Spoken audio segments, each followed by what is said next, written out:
મારી બહેનો ઓલા મંગળસૂત્રમાં તમારો બહુ જ સપોર્ટ જો એવો સપોર્ટ તમે આ મંગળસૂત્રમાં હોત ને દેજો, કારણ કે અમે એવી ડિઝાઇન છે ને પાછી બનાવી લીધી છે 1 ગ્રામ ની અંદર. તમે કામ ફિનિશિંગ જે ગોલ્ડ ની અંદર ચાંદી માંથી તમે પૈસા નાખો ને 30-35 હજાર રૂપિયા તમારે કાંઈ નાખવાની જરૂર નથી. ખાલી ઓનલી ફોર 24 કેરેટમાં આવી જાવ, કાંઈક જ હજારો રૂપિયામાં ખાલી તમને આપી દેવાનું છે આ મંગળસૂત્ર 1 ગ્રામ નું.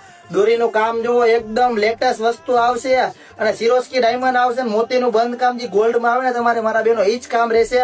અને આ ડિઝાઇન જે અત્યારે ચાંદીમાં અને ગોલ્ડમાં જે આવતી ને એ ડિઝાઇન સિલેક્ટેડ ડિઝાઇન અને ફૂલ વાયરલ જે ડિઝાઇન ગોલ્ડમાં આવે ને એ જ પેટર્ન આપણે તમારે આવ્યા છીએ 1 ગ્રામ ની અંદર. હવે તમને આની બુટીનું કામ દેખાડી દઉં બેના. હવે તમે બુટીનું કામ જોઈ શકો છો, જે ગોલ્ડમાં આવે ને એ જ પેજ ચાકી પેજ તમારે રહેવાના છે ને આમાં હોત મંગળસૂત્ર જેવું જ તમારા કામ આવશે, મોતીનું બંધેજ આવશે ને ડાયમંડમાં સિરોસ્કી આવશે, નાની નાની ઘૂઘરી જે ગોલ્ડમાં આવે ને એ જ બેઠે બેઠું કામ તમારે બનાવેલું છે. મારી બહેનો આવી સોના જેવી ડિઝાઇનો જોવા માટે અમારા પેજને ફોલો કરો અને આ વિડીયો શેર કરવા માંડો. જેને આ વિડીયો 10 જણાને શેર કરેલું છે એને આ મંગળસૂત્ર ની અંદર તમને ડિસ્કાઉન્ટ મળશે. આ મંગળસૂત્ર તમારે લેવા આવવાનું છે 24 કેરેટ 1 ગ્રામ જ્વેલરી, અમીન માર્ગ, કૈલાસ ફરસાણની સામે, રાજકોટ.